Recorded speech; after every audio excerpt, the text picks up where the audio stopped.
Hi everyone, welcome to Under the Gun. I am your host, John Friedberg, and I'm happy to say that my production crew is back from Europe. They were there covering the World Series of Poker, and I'm sure they were having probably more fun than they should have been having away from the poker room as well. But anyway, that's a separate story. My cameraman's shaking his head right now saying no. I call BS on that. Anyway, I have been talking about this little Twitter sweepstakes I've been working on for a while. Since my first show, I think I announced that once I hit 1,000 followers, I would randomly pick one of those followers for a free 2-hour lesson from myself on poker, of course. Well, when going through and picking, what I decided was, instead of just picking one person who might not be interested in learning poker or taking a lesson from me, what I did was I went through and I randomly selected 5 names. And I'll be announcing those names in about 2 minutes, or actually like 10 seconds really. But what I would like for you to do, if I'm going to mention your name here, is please send an email to underthegun@cardplayertv and tell me if you're interested and tell me why you're interested. And then what I'll be doing is, you know, in the event where all 5 of you send me an email saying you're interested in why, I will select one of you based on, you know, how I think or who I think is the best candidate for learning, etc. So with that said, the winners, or I should say the nominees for the John Friedberg Twitter sweepstakes poker lesson thing are, drumroll, Miss Jennifer 1989, and she is, I assume it's a she, at MS Jennifer 1989. I don't have a real name on your account. Second one is Charles Imes, and the Twitter account is at CIMES41. Third person, Joel Manson, at Joel Manson. Stacy Lynn, at Las Vegas Pokers. Funny enough, one of the people that I randomly selected was Phil Locke, at Real Phil Locke. Phil, I don't know that you necessarily want or need a poker lesson from me, especially since you just took down one of the World Series Europe events. So if you are, let me know. However, I'm going to assume that you're not. And then the 6th person, which will substitute as a 5th, is a gentleman named William, and his Twitter address is at WilliamNV. Now, I'm not going to be reaching out to any of you on Twitter, so if you watch this show, you will see this and you will email me, and however many I hear from will be sort of amongst the candidates that I choose. Anyway, on that note, that will be something that I look forward to doing, and I do enjoy coaching, I do enjoy teaching poker, and it's actually something that I'm in the works of doing, creating some sort of boot camps type schedule that I'll be teaching group seminars in poker. It's something I've done quite a bit for the World Poker Tour boot camps and some others, and I think I might start doing that on my own. Anyway, so that said, let me get to my poker results on my Under the Gun challenge for the month of September, since my crew was not here to go over those results in my last couple of shows.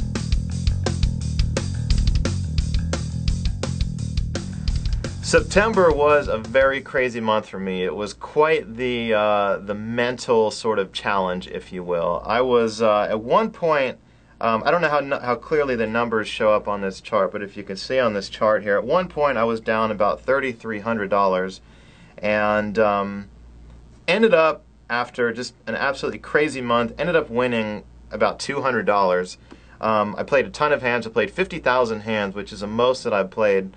In fact, that's almost half the amount of hands that I've played in my entire challenge. I think I've only played about 130 hands total so far in 6 months. So I really worked hard to play this many hands. It was, you know, in a sick way, it was fun to be losing because I haven't really had much of a losing month, except for my very first month where I just got off to a bad start. But it was quite the challenge. I'm happy to break even. I don't really know what to say other than, wow, what a challenge that was. I mean, I just kept running into, you know, bad situations. I kept flopping set under set. Just ran really bad. Somehow pulled it through with a couple pretty sick runs toward the end there to finish up a winner. Now this month, different story. Now I just got back from Houston. I was visiting my family for about a week in Texas, and I've only played about 4,000 hands, and as you can see in this chart, this is the 4,000 hands that I've played so far this month on UB. A lot of it is 2-4, but there is some 1-2 in there. The orange line on top is my expected value line. That's sort of where the poker tracking software says I should be, based on the situations where I've been all in. The green line, however, is where I actually am. So I'm currently down about $2,300 after just 3,700 hands, and my EV line says I should only be losing about 600. So I'm down about $1,700 below where I should be, which is not good, but only 3,700 hands so far. I'll probably play, 30,000 plus hands this month, so I expect to, at least get that back and hopefully have a winning month.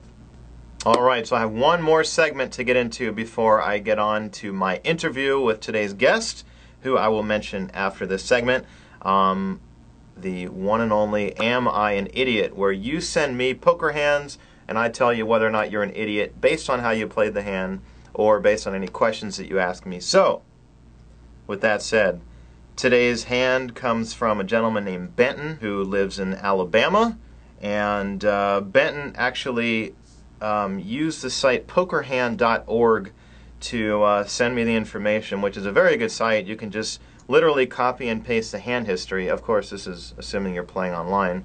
Copy paste it into the pokerhand.org website. There's a little window there. You hit submit, and it will break down all of the players and show the whole cards, etc. So, Benton was playing 3-6 no limit, and had pretty much a standard starting stack, 609 in chips. This is a 6 max cash game, by the way. He was dealt jacks. A player in front of him raised to 21, which is pretty much a pot open. Benton 3-bet to 58. Everyone else folded, and the original raiser called 37 more. Benton had pocket jacks, jack of diamonds, jack of spades. The flop came queen of hearts, deuce of diamonds, and 9 of hearts. The original raiser just donks the pot, leads into Benton for $125, which is a pot-sized bet. Benton just calls with his pocket jacks. On the turn, the pot has 375 in it.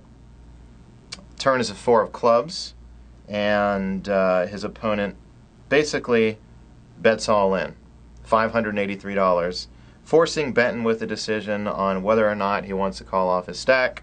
He does call off the remaining $426 on his stack. The river card is a 3 of spades, which is basically a blank.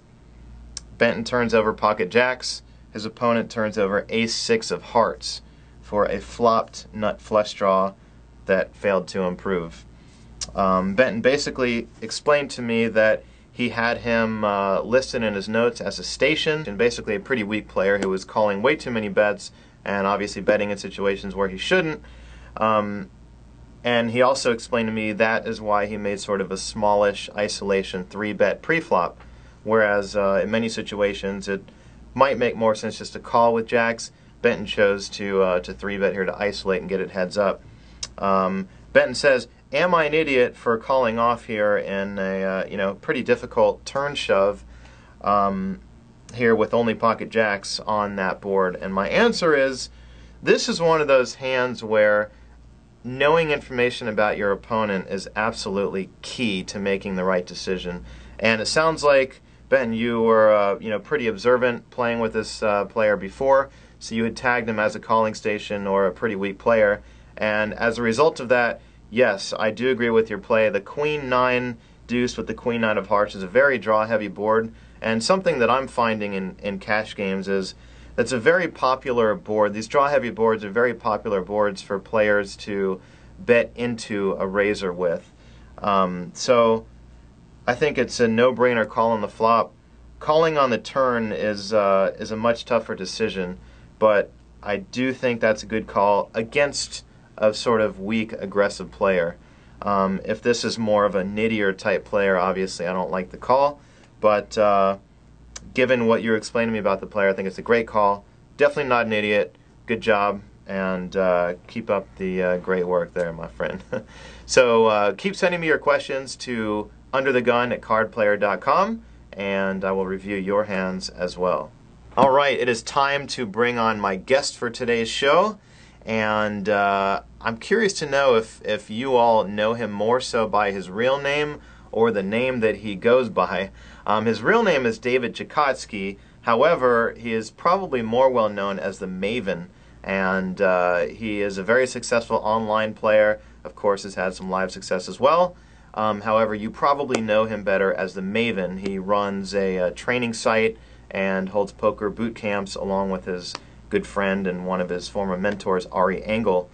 So, let me bring him on, Mr. David Chicotsky. David, thanks for coming on the show, man. Glad to have you here. Thanks for having me. So you have built sort of a quite the brand name for yourself, playing under the Maven, along with your poker training site, your training services, I should say. Tell us about how you sort of came up with that name and emerged into the powerhouse that you are today. Thanks for being so magnanimous there. But basically, I went to grad school. I came out. I had a square job. I was driving all through Texas, Oklahoma, doing sales for water conservation, trying to save some water, save the planet. And what I would do is I would go to lunch with my partner, my uncle, and every day after lunch I would make my cold calls, which is nightmarish. I'd make my cold calls at my best friend's house, who was my old college roommate. And this guy is a freaking genius. Mensa, Mensa, Mensa. His brother's got a PhD in finance. He's a wizard, game theory expert, etc. And I make my cold calls, and I'm watching him play 2-4 on Bodog, and he's literally making $1,000 a day. Here I am making $200, $300, $400 a week, just literally killing myself trying to make a living. And after a couple of weeks, I just said, you know what? Show me how to do this. Enough's enough. And he showed me how to do it. I put $50 in, and that's kind of where it all started. And I got kind of lucky in a lot of ways, because not only did I have him teach me the fundamentals of cash games, sit and goes, and just how to grind properly, he basically turned me into a semi-profitable nit. But then I grinded so much on Bodog that at one point I had the most amount of player points on the site. Now, keep in mind, you don't get the most amount of player points and your job doesn't do real well when that corresponds at the same time. So my job faltered and my player points went up. And at one point, they allowed me to go on Calvin Ayers' Wild Card Poker Show, which was in Costa Rica. It was kind of a half-ass reality show and then a half-ass tournament. And while I was there, I met Aria, and he was just, I'd already heard about him. I'd been reading Pocket Fives and 2+2, and I had heard about him. I knew he was #1 ranked in the world. I just literally begged him for lessons. I'm just like, please give me lessons. I'll do anything. I'll help you out any way I can. And he's like, yeah, sure, whatever. But he never would say yes. So like months went by, months and months, and then finally I'm at the Bodog 100K on a Sunday. I'm playing the 100K, and it was the only side I played at the time. And on my table I had Vanessa Rousseau, who was also on that show. So I had become friendly with her, and I was BSing around with her. Hey, Vanessa, and Ari also was at the table. So he says, Ari and Vanessa, hey, we're having like a reunion here, because we were kind of joking around. And another guy that was on the show came to our table, and we had this little mini reunion there. While I was there, I said, hey, please help me, just one chance. And he says, all right, Pocket Five me, and I'll give you my address. You can come by and watch me, is his exact words. Come by and watch me. So needless to say, I came with 2 suitcases and stayed for 6 days. He was expecting me to come by for like 2 or 3 hours just to stop by. And I literally slept on the floor by his computer. And it was seeing Ari play was the most eye-opening thing really I've ever seen in my whole life, because he was playing, I mean, even if I said 15 hours a day, it'd be a lie. It was more like 18 or 19 hours a day. And he was also sleeping on the floor right by his computer. He had like 2 long pillows, and he would just play and then not turn the lights off, nothing, just play. I'm tired, just literally roll over and crash. During tournaments, or was he playing cash games? He was playing mostly tournaments when I met him, but also some sit and goes and some cash games, but mostly tournaments. But he would just play till just 3, 4, 5 in the morning. And the weirdest thing was, I mean, he would wake up at 9. He'd wake up at 8:30 in the morning. Like 3 hours later, he would wake up. He had like an insatiable thirst for poker. And people always ask me about like addiction as far as poker goes, and I always say like you're only addicted if you're losing. If you're a winning player, you could do nothing else with your life, but you're not addicted because you're a world champ or whatever it is. So, well, it's almost, I mean, that's like, if you're working hard, I mean, if it's work and you're making money doing it, how can you? I mean, sorry. I guess what I'm saying is you can be addicted to your work, even though you're making money at work. And a lot of people are. I mean, outside of poker. Think about it. Like, think about the best professors or the best people in the medical profession. Yeah, they grind 100-hour weeks like it's nothing for years and years. And by the time they have gray hair sprouting out their head, now they're the best in their field. It just so happens that Aria was 22, 23 at the time, and he was just kind of jump-starting his career at a very young age. I mean, that's one thing about Ari, just like the guy that taught me earlier, Bevo's Nuts, who's an absolute Mensa genius. Ari's a genius. People will come up to me and tell me I'm a genius. I always deflect that. I say, if anything, I'm more like a normal person. Ari's the genius. Ari graduated 2 years with a finance degree at NYU.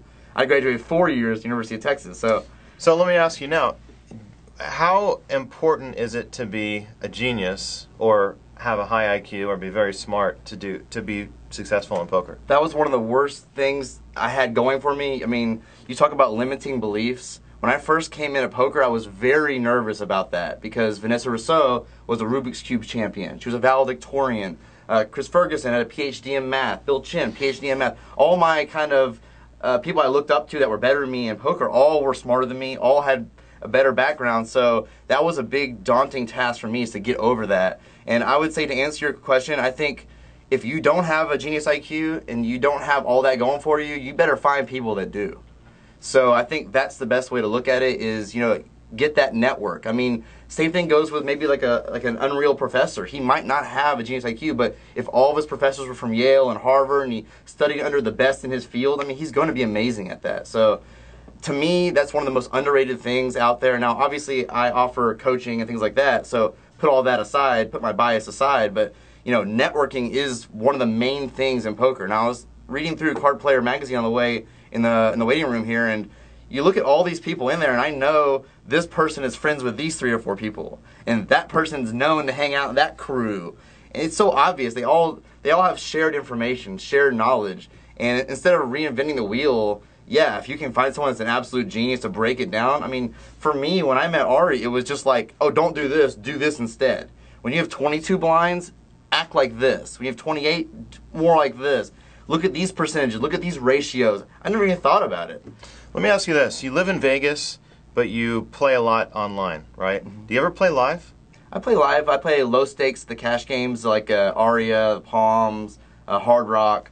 But I would say that, you know, now I'm sponsored by Victory Poker. I have a deal with them, so I'm incentivized to play online. On top of that, it's way more comfortable for me. I'm in a really nice condo, and I got cats and my girlfriend and my friends and my brother, and everyone's close by. I'd rather be at home in my underwear, per se, playing poker rather than going out to the casinos. You know, even though you can't smoke in the poker room, it's still a smoky environment. You still have to park your car, and also you get that target on your back a little bit. You know, I'm a poker player. That's why when people meet me, they say, "What do you do?" I say, "I'm a teacher." I'm not going to say I'm a poker player. And if they find out I'm a poker player, I say, "Only online. I'm an online player." Because, you know, I go to the same restaurants, and, you know, the manager comes up and talks to me and all this. I don't really want them to know my business. I don't want them to think that I have 10,000 in my pocket at all times, which a lot of these poker players do, actually.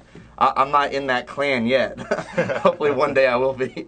So a lot of people ask me, you know, John, you live in Vegas, but you spend so much time playing online. I play on UB, of course, but, you know, they say, why don't you go play live versus all of these tourists? You know, so much dead money in these games, you know, compared to playing online at UB, where the games have gotten so much tougher over the years, and you know, a lot of the games have regular, you know, winning players. So I just wanted to turn that question over to you. At what point does, you know, playing online beat out playing live against some of these, you know, really soft tourists that just come here and dump thousands in like a 5-10 game even? Well, okay, let's take the 5-10 example. Let's say you sit down with $1,000.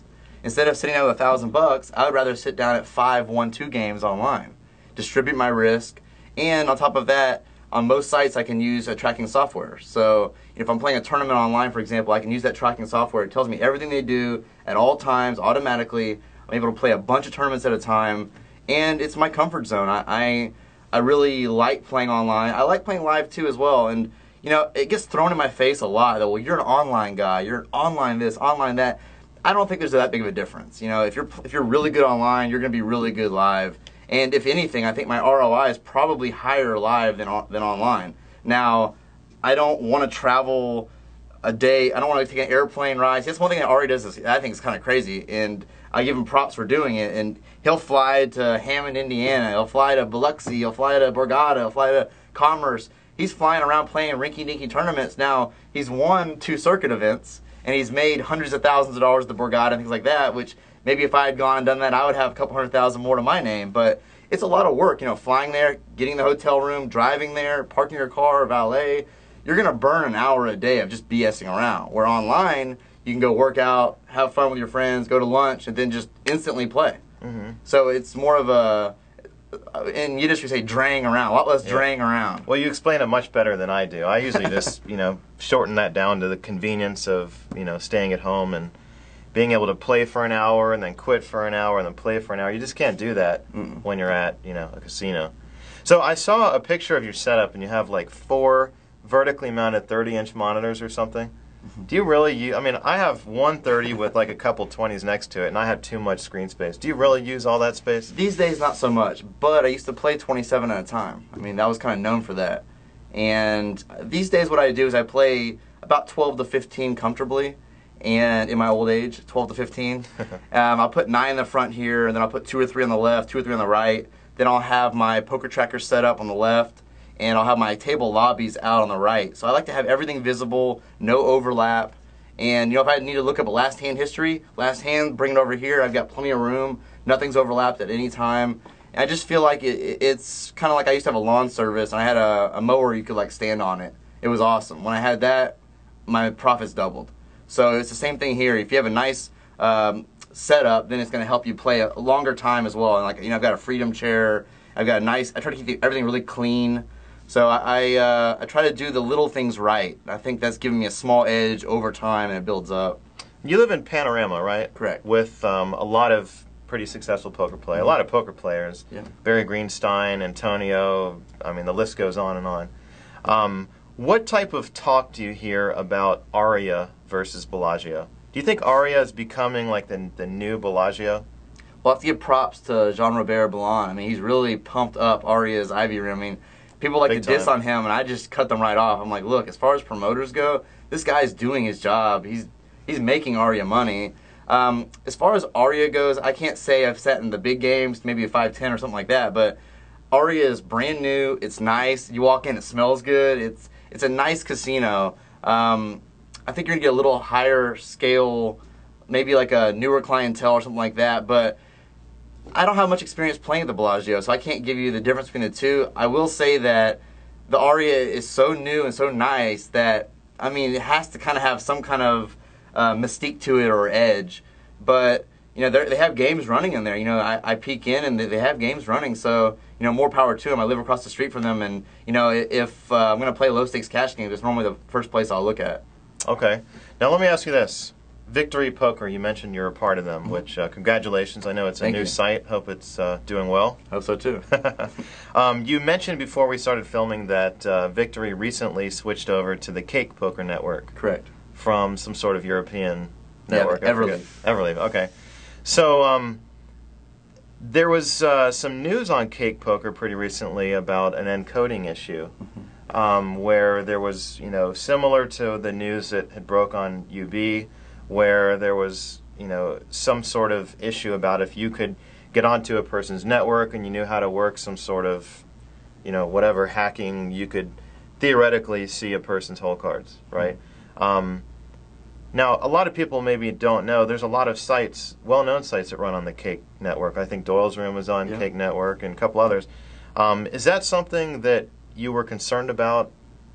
I mean, let me ask you a two-part question. Before you started, before Victory switched over to Cake, were you playing on Cake? And as a, you know, Cake player, is that the kind of thing that would scare you, or are you not too worried about that sort of thing? I mean, cheating in general is very scary online. It's very scary live too. I mean, people will say online, but you know, live, all you gotta do is that's aces, this is king or whatever. I mean, it's just as easy.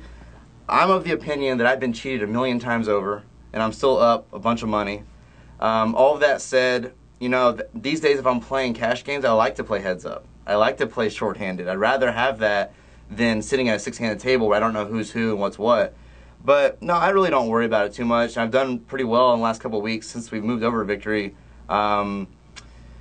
It's just a catch-22. It's just like UB. You know, people say, "Oh, UB, it's a cheating site." I say, "Well, hold on a second. You know, I won the $500 tournament there last year for $27,000. It's an easier site. It is an easier site. You know, I was playing on Cake before it was Victory, and it was known as an easier site. So I was playing on that there. You know, Victory is an easier site. UB is an easier site. Bodog's an easier site. These smaller sites are easier. You know, you play Pokerstars and Full Tilt, you're going to get more pros respective to the amount of players there. So, you know, it is a concern, and, you know, hopefully they can deal with it the best they can, but, you know, personally, I don't worry about it. You know, it's funny you mentioned that. I saw a study recently on a website. I forget which site it was, but they did a study on, like, the top 5 or 6 sites, which included, obviously, PokerStars, Full Tilt, UB. I think it was maybe, like, Betfair. So I don't even know. But anyway, what they did was they compared having access to all of the player data, you know, who wins and who loses. They conducted a study to see which sites had the highest number of winning, or the highest average number of winning profitable players per table. Mm-hmm. And it was funny and really interesting for me to see that UB had the lowest number of winners per table. I shouldn't say that because now all the pros are going to flock. Yeah, I mean, you know, after the UB scandal, everyone that were pros fled. But the average Joe or the average guy that's watching a commercial on TV doesn't know that, doesn't care about that. So you got a lot less pros involved. And, I mean, we were quick to tell our students that too. Okay, UB was known to have a scandal, but there's a lot less pros on there now. So if you want to play and make some money, it's not that bad of a deal in that sense. Now, you know, you always have, you know, you can have moral hang-ups with sites that didn't treat people right or things like that. And, you know, that's fair. And I think that should be exposed to its fullest and everything else. But I think that there's so much money going into these sites now that for them not to keep things on the square is ridiculous. And you always heard the argument back in the day, what if the site had more action or they created action? My argument was always, they're guaranteed 5% rake or 10% rake on the tournaments. All they have to do is push the play button. You know, they don't need that. Now, you mentioned rake, and we're talking about Victory Poker. I heard a rumor, and I haven't played on Victory Poker yet. Maybe you can hook me up with an account or something. But I heard a rumor that Victory Poker has like a really high rake, but they also offer a lot of rake back or something. Is that true? It used to, not anymore. On the Everleaf network, there were cash games where you could play Euro tables or American dollar tables. I don't know why, but there were both. And if you sat down an American table, it would be 5% rake up to $3, which is normal. If you sat down a Euro table, it was, I think, 5% rake up to €5. So that's like $7 a hand. I mean, now for those of us that are getting our rake back or whatever, it was, you know, it was like a forced savings, so we didn't mind. But yeah, that was a bad deal. That was the Everleaf network. Now we're on the Cake network, and that's thrown out the window. Okay, cool. Yeah. Well, on that note, David, thank you so much for coming on the show. Thanks for having me. Great to have you. Best Same of here. luck in your continued poker playing, as well as your teaching, coaching, boot camps, etc. Thank you, sir. Awesome. Thank you so much for coming on the show. Sounds good. Thank you so much for tuning into this week's episode of Under the Gun. I certainly appreciate you watching. And remember to send me any questions, comments, suggestions that you have to underthegun@cardplayer.com.